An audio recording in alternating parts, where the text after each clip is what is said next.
Okay. Good evening, dear viewers.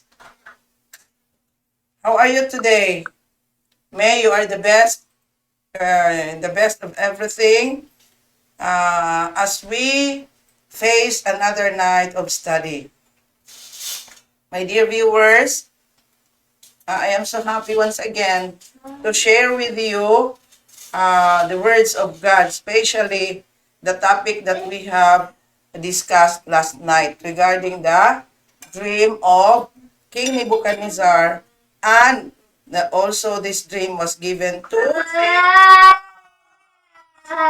Daniel, the prophet who wrote the book Daniel, no? Chapter 2 and all the rest of the chapter. So, before we will continue the discussion, let's have our short prayer. Okay, let us pray. Father God in heaven, this evening we are so grateful once again for extending our lives, for the strength, for the energy, and all the blessings that we receive from you.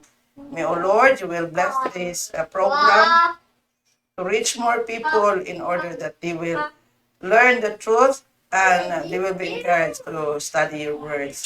Father, bless each and every one of us, especially our viewers, our supporters, and may you will help them in whatever situations they are now, right now. Forgive us, O Lord, from our sins. In Jesus' name, amen. Okay, so this is now our third part of our study. But first, let us have a short or quick review because we have a few remaining slides, okay, regarding this topic. Okay, we are almost done. Let us discuss the interpretation of the dream that was given to Daniel. Okay, so what we said, as what we have mentioned, the dream was shown by God to King Nebuchadnezzar to tell him what would happen in the future. So this was a prophecy. Okay, so we know for a fact that a prophecy tells us what will happen in the future. Okay? So, we are so happy that God showed it to King Nebuchadnezzar, in which we know through the writings of Daniel and the rest of the prophets in the Bible, we know what will happen in the future, especially during our time. And we have to reiterate that the dream that King Nebuchadnezzar, nga nadamguhan ni Nebuchadnezzar, nakapahasol niya, mauto nga iyang gihatag iyang mando nga kung ang mga manggialamon sa Babylonia dili sila sulti kaniya sa iyang damgo ug dili pud sila makahatag sa kahulugan niini, pamatsyon sila. That is why si Daniel ug iyang mga kauban nga si Azariah, Hananiah ug si Mishael nagpray sila sa Ginoo, naghangyo nga ipakita sa ilaha ang damgo sa hari ug ang interpretation. So diha niya ng pagkagabi gipakita sa Dios ngadto kay Daniel ang maong damgo sa hari. Unya ato sa atuan nang nabal-an sa mao ang interpretasyon mao kini nga katong larawan nakita ni Haring Nabucodonosor, ang ulo sa ganito, dear viewers, gold, bulawan. Unya iyang dughan, silver. Dughan niya og iyahang bukton. Unya ang iyaha diring hawak, no? Iyahang kuan, ang thigh niya bronze or brass. Then iyang batiis puthaw. Unya ang tumoy mauto ang nga tiil niya unsa nakasagol nga puthaw og unsa yutang kulunon. So according to the interpretation nga gihatag usab kay Daniel nga katong bulawan represented Babylon nga ni exist sa atong kalibutan, they ruled the world during the time nga from 605 BC to 539 BC. Then Niabot ang panahon nga napildi sila, they were conquered by the Medo-Persians. So, two kingdoms attacked Babylon because if only one power would attack Babylon, they could not conquer Babylon. So, the Medo-Persians joined forces as allies and they conquered Babylon. But then, according to the dream, that after the Babylonian kingdom, another inferior kingdom would come. So it would not be as strong as the Babylonians or Babylon. So the Persians were also conquered by Greece. It's the thighs of brass. Katong nang naa sa iyang hawak. No? Another inferior kingdom. Because the Grecians, which conquered Persia, Medo-Persians, wala po sila na nagdugay, no? So again, ang Medo-Persians nag-rule sa atong kalibutan from 539 BC to 331 BC. Naabot ang mga Grecians under the leadership of King Darius, Cyrus, Persians is King Darius, Cyrus, Artaxerxes, no? Then Greece under kay Alexander the Great. They ruled also the world from 331 BC to 168 BC. But then, the powerful Grecians under Alexander the Great, nahimo po silang unsa weak because pagkamatay ni Alexander the Great, iyang handom is to rule the world, pero namatay man siya, no? So pagkamatay niya, ang iyang kingdom or iyang dominion were given to the four strongest generals niya. O to akong i-mention gabi, no? So, they ruled the world. But then, they were toppled down. Napildi usab sila sa mga Romans, the legion of Roman legions, mga kaigsuunan. Mo to ato ang gihisgutan gabi, no? Nga, tungod sa ilahang mga armas nga unsa to mga iron ilahang na-conquer ang mao nga mga kingdoms under sa Grecians. Okay, so mao ni kay niingon si Daniel nya pagkahuman ato ang Rome also ni work in power, taas-taas pud ang ilang pag-rule sa kalibutan unsa ganitong period, mga kaigsuunan, mga kaigalaan ato ang tan-awon balik ang kining maong pag-rule sa Rome from 168 BC to 476 AD. Kunya after ana kani sila the glory that was the Rome, no, natapol down sila sa mga kingdoms in Europe. So naabot ang 10 kingdoms nga represented by the fifth, no, nga dunay pulo ka mga tudlo. So they started the divided nations in Europe from AD 476, then moabot sa atong kapanahonan. So, mao na ang mao nga damgo ni Haring Nabucodonosor, mga kaigsuunan, nat matuod kaya natabo sa atong kalibutan takdo gayud sa mao nga gipakita sa Dios ngadto kay Haring Nabucodonosor o kay unsa man kay Daniel. Okay? So, who are the 10 kingdoms and the 3 horns? O, muna ni mga kaigsuunan, no? Kay doon na po, aside sa mga, sa estatwa nga gipakita, nga lain-lain o itsura, nga makalaladlo, doon na po mga nga gipakita, nga nagrepresent usab sa, unsa, sa naglain-lain nga gingarian diri sa yuta. But we have to reiterate, ingon diri, Daniel, sa Daniel 2:42-43, atong basahon, as the toes were partly iron and partly clay, so this kingdom will be partly strong and partly brittle. And just as you saw the iron mixed with mixed clay, so the people will be a mixture and will not remain united, any more than iron mixes with clay. So mauni ang prophecy ni Daniel, nga ang Rome nga natapol down, pulihan sa mga lain nga mga ngaging harian dito sa Europe, niya mugawas dira ang usa ka gingharian nga Rome, no? Pero giingon nga daan nga sama nga ang yutang kolonon o ang putaw dili man gyud sila magkasagol. This represents ang mixture ana nga kini mga katawhan usab nga mixed, lain-lain sila nga mga tribo. Pero sama nga dili sila magkauyon o dili mix gyud mo magsagol ang iron o ang clay. So mao na nga dili sila magpabilin nga united. So unsa man ni nga mga 10 kingdoms dito sa Europe nga kaigsuonan. So ato mabasa diha sa libro no nga gikan sa usa ka writer nga si Odo Acer ingon diri, the heraldry under Odo Acer brought an end to the Western Roman Empire when they deposed the last emperor, Emperor Romulus Augustus in 476 AD.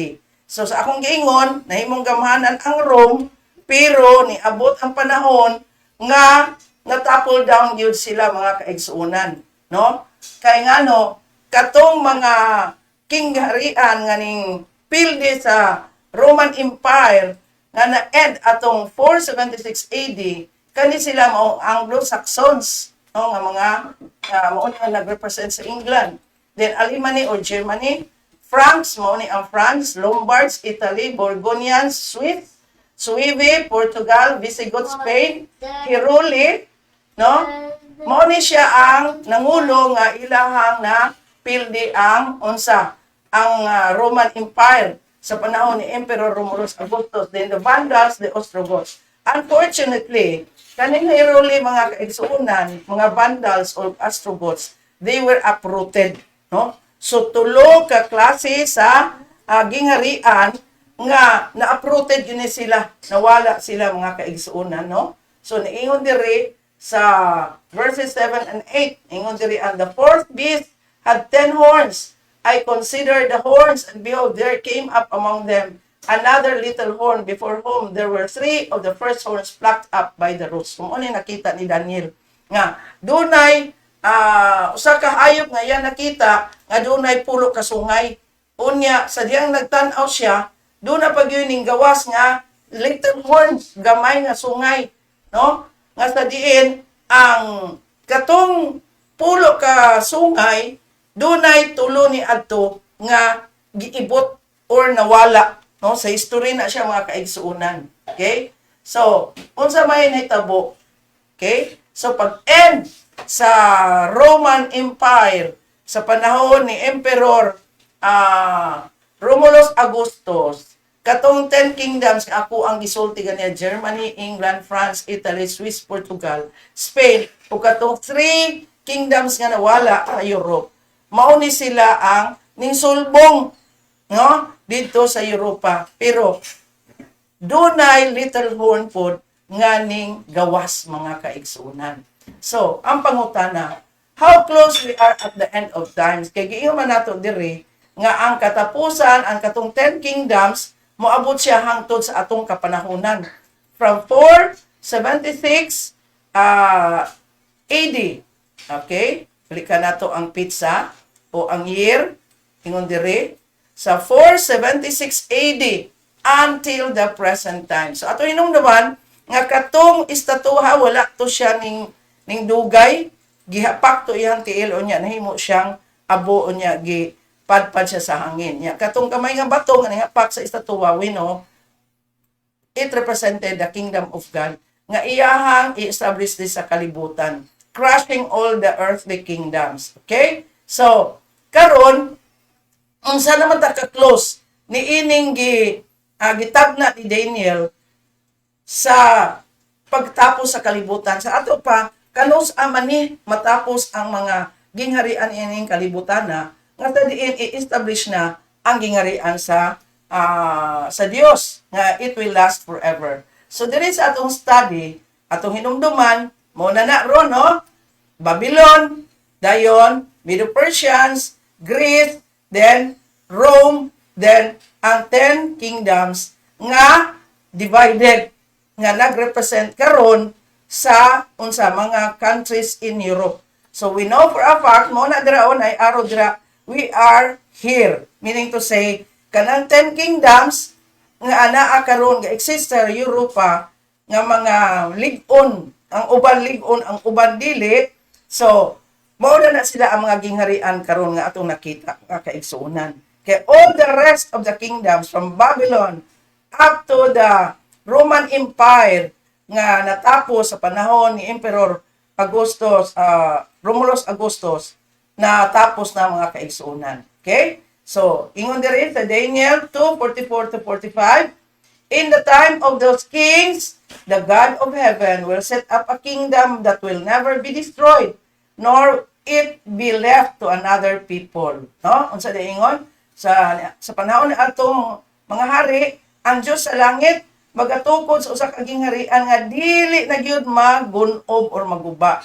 Dili niya kini ibiya or ihatag sa lain nga makakatawhan. It will crush all those kingdoms and bring them to an end. So ang tanan nga mga earthly nga mga gingharian bug-on sa Dios. But this kingdom nga iyang i-set up, it will itself endure forever. So ang gingharian sa Dios mo na magpabilin hangtod sa angtod. This is the meaning of the vision of the rock cut out of a mountain but not by human hand. So mao ni ang kaning gingharian nga establish sa Ginoo girepresentan atong bato nga ninghapak sa estatwa dito sa tiil og napulpog kadto. So ang katong maong bato, di ba, wala to gikaptan og kamot. Okay? So iya to sa Dios. A rock that broke the iron, the bronze, the clay, the silver, and the gold to pieces. The great God has shown the king what will take place in the future.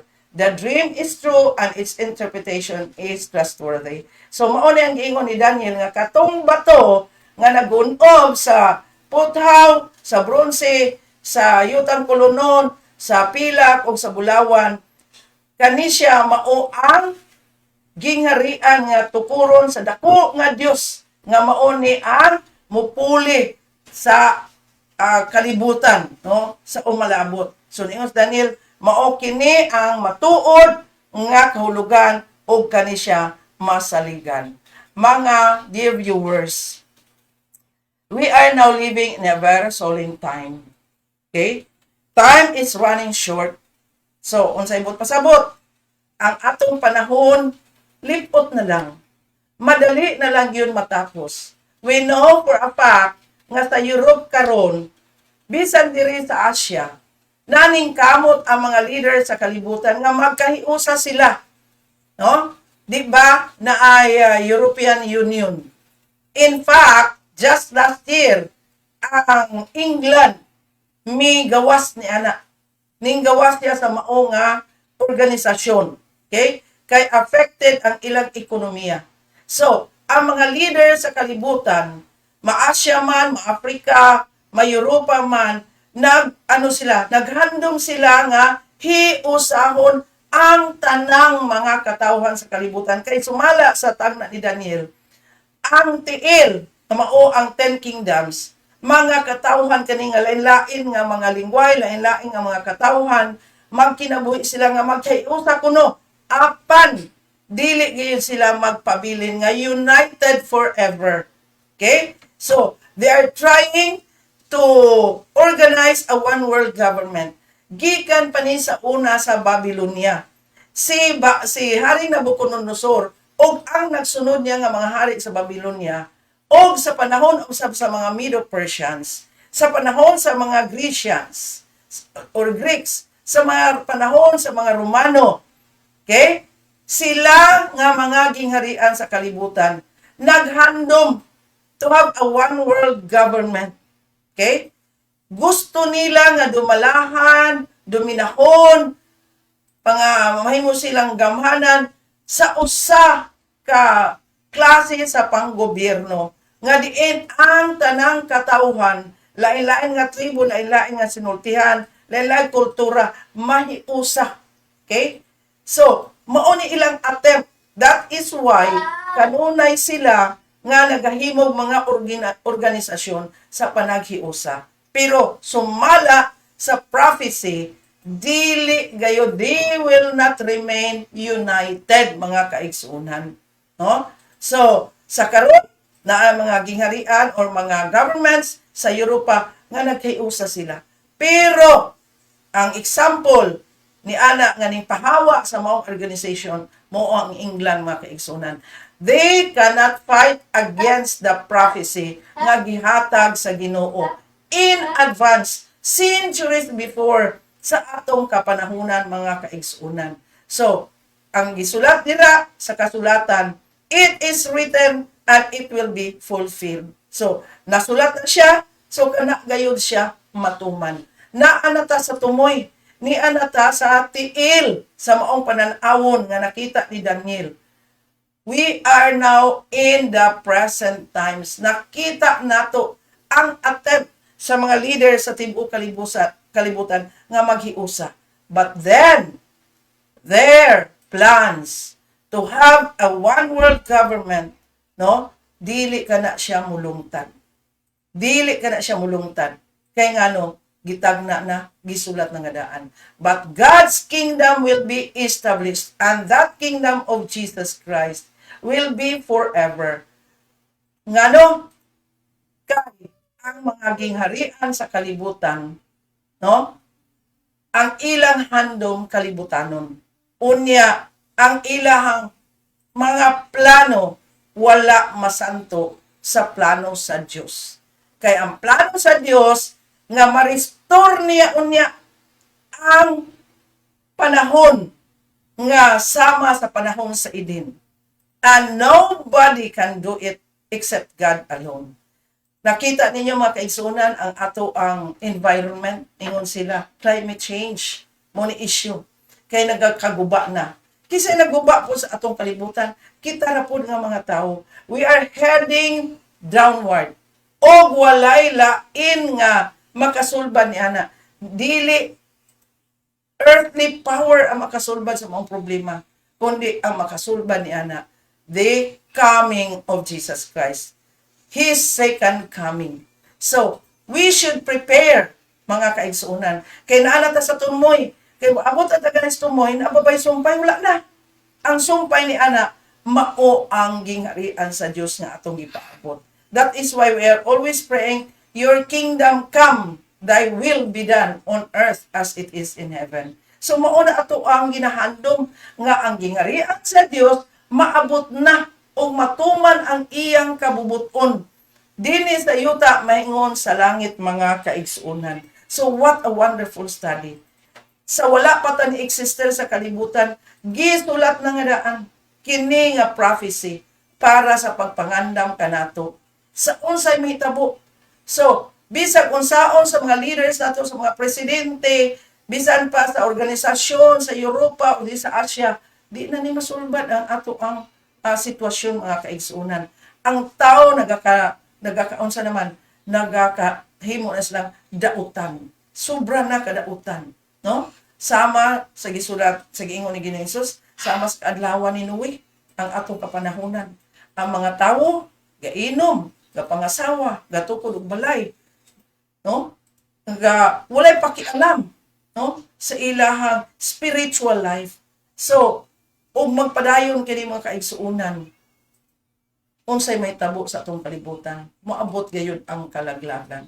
So that is why gipahimangnuan kita nga while there is still time to prepare para kita makaambit niya ng gingharian establish tukuron sa Dios dinhi sa kalibutan nga mulungtad hangtod sa kangturan, wala na end mga kaigsunan, wala na pollution, wala na sakit.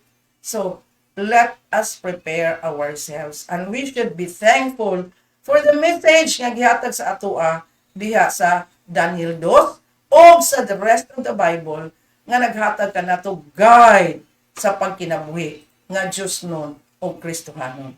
So, I hope nga kini nga mao nga study nato atong nabatnan, gihatag kini aron sa pagpaandam kanato sa maong maabot. Nya mo balik si Jesus Christ, makaambit kita sa maong gingharian nga iyang gitagana alang lamang sa iyang mga followers, those who are obedient to the will of God. Diba? Sa John 14:15, if you love me, keep my commandments. Okay? So, muna itong guide. And the words of God, ingon dira sa Psalms 19:105, thy word is a lamp unto my feet and a light unto my path. So, ang pulong sa Ginoo mo ni siya suga nato, mo ni siya atong kahayag sa atong mga dalanon. Niining mangit-ngit nga kalibutan na puno sa sala ug dunay kamatayon. So, I hope, dear viewers, nasabtan nato kini ug ato kining dawaton nga kamatuoran ug atong ikinabuhi. Thank you very much. So, before the end, let us pray. Halangdon nga Amahan namo nga naa sa langit. Salamat ining panahon nga imong gihatag kanamo. Nakatuon kami sa imong mga pulong. Hinaot Amahan kini among nasabtan ug among ikinabuhi. Tabangi kami Amahan, labi na among mga viewers sa pag-andam sa ilang kaugalingon. Usab ila kining ipahat ngadto sa ilang mga pamilya, sa ilang mga higala, sa ilang mga kaila aron usab daghan ang makabati nini mga pulong nga magkahatag kanamo pasidaan nga ang kining kalibutan nga among gipuy-an dili kani mulungtad. Aduna may paningkamot sa mga pangulos kalibutan nga kining mulungtad apan nasulat na Ginoo nga kini gayon dili mulungtad. Apan ang imong pulong matuman gayon nga imong gingharian mo abot og kining maoy magapadayon hangtod sa kahungturan. Salamat sa pagpalangga kanamo, sa pagpaabot kanamo sa imong mga pulong. Kami Ginoo nagahangyo nga kinsa man kadtong na ay sakit nga ilang ginaantos karon, ikaw Ginoo magatabang kanila. I am praying especially for our own Sister Daisy Rigor.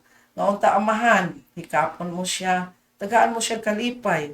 Comfort her, O Lord, aron siya Amahan.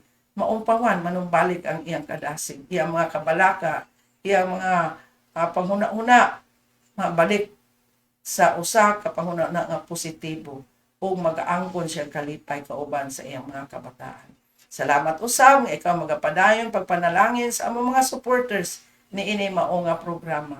Hinaut usab ikaw mag-provide sa ilang mga kinahanglan sa mga adlaw-adlaw nga tanan. Salamat nga ikaw nag-bless nini nga among programa sa among mga gadgets nga ginagamit. Salamat Amahan sa kanunay sa pag-uban kanamo tungkuting imong balaan nga espiritu may magagiya kanamo og sa among mga viewers kanunay nga dili sila magakataka sa pagpamatay sa imong mga pulong, kundi magmakugi sila sa pagtuon, pagbasa, pagtuon sa imong mga pulong. Salamat ikaw, Amahan, nagkaplangga ka namo, isulat in town ang pangalan sa kinabuhi, aron sa imong pagbalik, Amahan. Kami unta makaambit sa imong gingharian nga wala na'y katapusan. Kini among gihanay, uban sa pagtuong, ikaw magapasaylo sa among mga kalapasan, kay kini among ginahangyo sa mapinaubuson gayon, sa pangalan ng tahong ni Ginoong Hesus. Amen.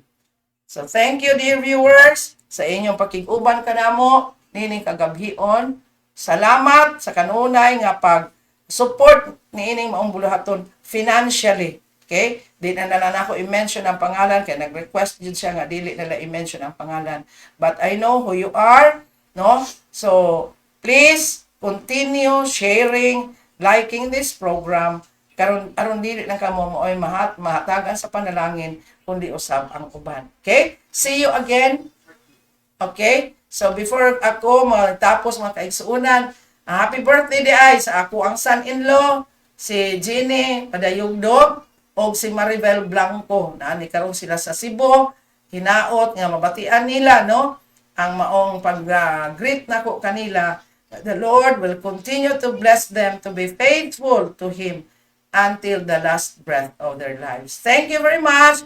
God bless. Bye mga kaigsuunan. See you again next week, Saturday evening, 6:30 to 7 o'clock in the evening. God bless. Bye-bye.